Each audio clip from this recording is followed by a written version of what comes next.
এটা হলো পিঁপড়া ভূমি, যেখানে লাল গোষ্ঠী এবং কালো গোষ্ঠী বসবাস করে। তারা একে অপরকে সহ্য করতে পারে না, তাই তাদের মধ্যে যুদ্ধ লেগেই থাকে। মধ্যরাতে দেখা যায় কালো গোষ্ঠীর লোকেরা মশাল হাতে নিয়ে লাল গোষ্ঠীর দিকে এগিয়ে যাচ্ছিল। যখনই তারা পৌঁছে যায়, তারা লাল গোষ্ঠীর সমস্ত বাড়িতে আগুন লাগিয়ে দেয়। বিক্রম বুঝতে পারে যে আগুন লেগেছে এবং বাড়ি থেকে বেরিয়ে এসেই এদেরকে মারতে শুরু করে। তখন সে দেখে যে খোকা এদেরকে লিড করছে, তখন খোকার মুখে একটা লাথি মারে। খোকা বলে ওঠে, সালা তোদের মরার সময় হয়ে এসছে, তোরা সব মরবি। বিক্রমও বলে ওঠে, ওরে পাগলা, যতদিন আমি আছি না, তোর সালা জ্যাঠা কাকা মামা কেউ সালা আঘাত করতে পারবে না। কিছুজন আগুনের থেকে একদম সুরক্ষিত থাকলেও কিছু কিছু মানুষ এই আগুনেই মরে যায়, আর কিছু কিছু অবস্থা খুবই খারাপ হয়ে যায়। বিক্রম সেটা বুঝতে পারে। বিক্রম লড়াইকে থামানোর চেষ্টা করে এবং বলে যে মানুষকে বাঁচানোটা আগে দরকারি। কিন্তু তখনই খোকা বলে, আমরা যেতে দিব না, আর যদি যেতে চাস তাহলে তোকে আমাদের কাছে সরি চাইতে লাগবে। বিক্রম বলে, আমি সরি চাবো না। তখন খোকা বলে, তাহলে সেকেন্ড অপশনটাই চুজ করতে লাগবে, যেটা হলো আমরা সবাই মিলে তোকে লাথি মারবো মুখের মধ্যে। বিক্রমের কাছে উপায় ছিল না, কিন্তু সেটাই করতে হয়, এবং সবাই বিক্রমের মুখে লাথি মারে। বিক্রম এতগুলা লাথি খেয়ে অজ্ঞান হয়ে যায় এবং খোকারা চলে যায়। একটি মেয়ে যার নাম টিনা, সে বলে ওঠে, তোমরা বিক্রমকে সামলাও, আমি এই মানুষগুলোকে ডাক্তারের কাছে নিয়ে যাচ্ছি। মাঝপথেই তাদের দেখা হয় একজন মানুষরূপী ক্রিচারের সাথে, যার চোখগুলো ছিল সাদা সাদা।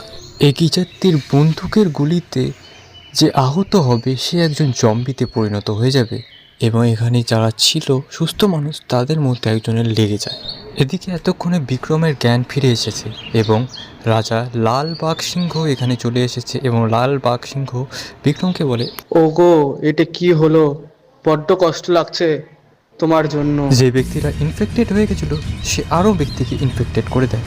টিনা চেষ্টা করে সবাইকে বেঁচে রাখার, সবাইকে আগলে রাখার, কিন্তু সে পারে না, অনেকেই ইনফেক্টেড হয়ে যায়। শেষ পর্যন্ত টিনা নিজেকে আত্মবলিদান দিয়ে সবাইকে বাঁচিয়ে নেয় এবং সুস্থ ব্যক্তিদের হাতে অসুস্থ ব্যক্তিদেরকে তুলে দেয়।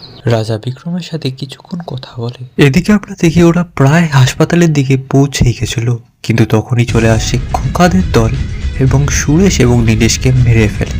সুরেশ এবং নীলেশ তাদের প্রাণপণ চেষ্টা করেছিল সবাইকে বাঁচানোর, এবং সুরেশ এবং নীলেশ অনেকজনকে আহতও করে দেয়, যার জন্য বাকিরা পালাতে সক্ষম হয়। কিছুক্ষণের জন্য পালালেও খোকা তাদেরকে খুঁজেই নেয়। তাদের মধ্যে একজন টম বলে যে আমি তোমাদের টিমে আসতে চাই। তখন তারা তাদেরকে নিয়েও নেয় এবং টমের সাথে থাকা দুজনকে তারা মেরে ফেলে, কারণ তারা আসতে চায় না। তারপর তারা মিলে খোঁজ করে সবাইকে মেরে ফেলে যারা লাল গোষ্ঠীর ছিল। কেউ বাঁচে না, সুস্থ অসুস্থ কেউ না। তারপর খোকা সেই টমকে মেরে ফেলে। খোকা এবং তার দল খুশিতে খুশিতে যায় তাদের রাজার কাছে। রাজাকে যখন বলে এই এই ব্যাপার, তখন রাজা খুশি হয়ে যায় আর খুশিতে বলে, খুশি খুশি খুশি, আমি খুব খুশি, আরে খুশিতে আমি লেবু চুষি। অন্যদিকে আমরা বিক্রমকে দেখতে পারি যে মনে করে সেই দিনকার কথা। আসলে হয়েছিল কি, লাল গোষ্ঠী এবং কালো গোষ্ঠী দুজনেই খুব ভালোভাবে মিলেমিশে থাকতো, কিন্তু এক কালো গোষ্ঠীর 5জন মানুষ একটি বাড়িতে যায় ডাকাতি করতে, আর তারপর তারা তাদেরকে ভয় দেখায়, কিন্তু তারা টাকা দিতে চায় না। তারপরেই তারা ভয় দেখাতে দেখাতে ভুল করে একজন বাচ্চাকে মেরে ফেলে। তখন তারা তার ভুল স্বীকার করে যে আমরা ভুল করেছি, কিন্তু সেই পরিবার সেটা মানে না, চিৎকার করতে থাকে। তখন লাল গোষ্ঠীর সবাই চলে আসে এবং তাদেরকে ঘিরে ফেলে। লাল গোষ্ঠীর সকলে তাদেরকে অভিশাপ দেয় যে তোরা বেশিক্ষণের জন্য খুশি থাকতে পারবি না, এবং তাদেরকে আইসোলেট করে দেয়। শুধু তাদেরকেই নয়, বরং কালো গোষ্ঠীর সবাইকে আইসোলেট করে দেয়। তারপর থেকে কালো গোষ্ঠীর রাগ হয়ে যায় লাল গোষ্ঠীর উপরে, আর লাল গোষ্ঠীও কালো গোষ্ঠীকে দেখতে পায় না। অন্যদিকে আমরা কালো গোষ্ঠীকে দেখতে পারি যারা নিত্য আমোদ প্রমোদ এবং উৎসবে মেতে উঠেছে। খোকা বলে ওঠে, সালা এবার গোটা জীবনটা খুশিতে কাটবে, আমাদের আর কষ্টের দিন নয়। পরের দিন বিক্রম ঘুম থেকে উঠে দেখতে পারে টিনা সহ বাকিদের লাশ। সে টিনাকে মনে মনে ভালোবাসতো, আর তখনই সে বলে ওঠে, টিনা টিনা তুই যেতে পারো না, টিনা টিনা তুই আমাকে ছেড়ে যেতে পারো না, টিনা টিনা। সে তখনই সবাইকে চিৎকার করে বলে, তোমরা কি, তোমাদের উপরে এত অন্যায় হচ্ছে, তোমরা প্রতিবাদ কেন করছো না? তোমরা এতটা কমজোর নাকি? কারো হাতে মরাচ্ছে, তোমরা নিজেরা মরে যাও, নাহলে প্রতিবাদ করো, লড়াই করো। আর তখনই একজন লড়াইয়ের গান শুরু করে। তার 10 মিনিট পরেই আমরা একটা বিশাল আকৃতির দানব, যাকে তারা হিউম্যানো বলে চেনে, তাকে আমরা দেখতে পারি। সে একজনকে তুলে তার মুন্ডু খেয়ে তার বাকি অংশটাকে মাটিতে ফেলে দেয়।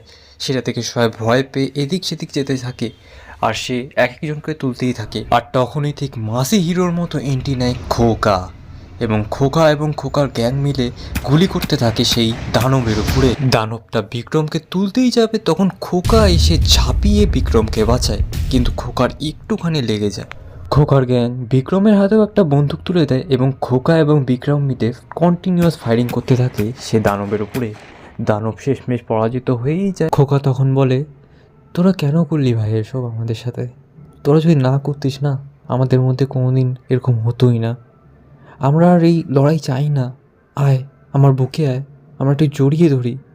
আর তারা জড়িয়ে ধরে, কিন্তু সেই মুহূর্তে খোকা একটা চাকু বের করে বিক্রমকে খ্যাচ করে মারে। আর তখন সবাই হতবাক। খোকা তখন বলে, তোদের জন্য আমরা হাসতে ভুলে গেছি, আমরা হাসি না আর তোরা ভাবছিস তোদের সাথে হাত মিলাই নিব। বাকি মানুষেরা তাদেরকে কোনোরকম করে তাড়ায় দেয়। তারপরে তারা বিক্রমকে চিকিৎসা করে। বিক্রম কিছুদিন পর ঠিক হয়ে যায়, এবং তারপর তারা ডিসাইড করে ফাইনাল যুদ্ধ করার। বিক্রম এবং তার দল সেই ক্রিচারের কাছে যায়, ক্রিচারের ব্লাডটাকে নেয়, আর তারপর তারা সেই ব্লাডের মধ্যে কেমিক্যাল মিশিয়ে দেয়, যাতে একটা ভাইরাসের মতো ব্যাপার স্যাপার ক্রিয়েট হয়ে যায়।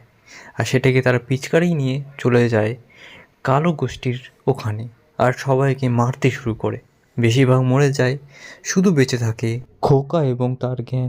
তাদের মধ্যে মারপিট শুরু হয়ে যায়। খোকার যে বাকি গ্যাং মেম্বার ছিল তারা মরে যায়, কিন্তু বেঁচে থাকে খোকা, এবং শুরু হয় খোকা এবং বিক্রমের মারপিট হতেই থাকে, এবং অবশেষে খোকা পরাজিত হয় এবং বিক্রম জিতে যায়। এই খুশিতে বিক্রম একটা খুশির নাচের গান গায়, এবং সবাই নাচতে শুরু করে। আর এইখানেই আমাদের গল্পের সমাপ্তি হয়ে যায়। ধন্যবাদ আপনাদের সবাইকে এতটা দেখার জন্য।